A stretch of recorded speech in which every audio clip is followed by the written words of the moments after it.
So what I wanted to talk to you a little bit about today is, where do you get creative ideas? All right. Well, inspiration for things.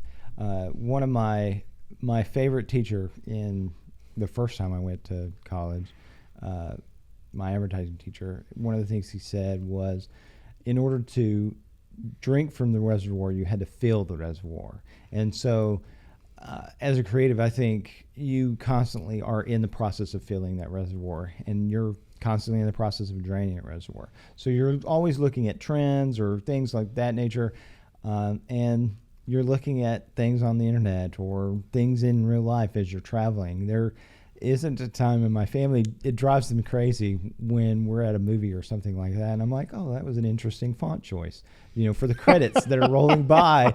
And so you're honestly, you get to a point where you're just constantly looking for inspiration.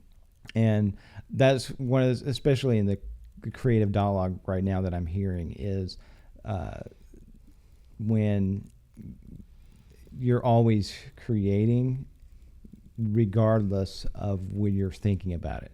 So your subconscious is always dragging something with it as you're thinking about other things. You're mowing the lawn and you see a butterfly flit by, and suddenly you have this spark of inspiration, and you're like, oh, well, this is going to make this logo better, and you try to write those down or whatever. So those sparks of creativity happen.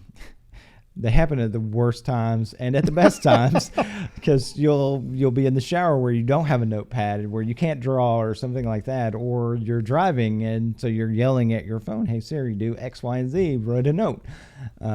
So I'm always in the process of looking for inspiration, whether it's online or wherever.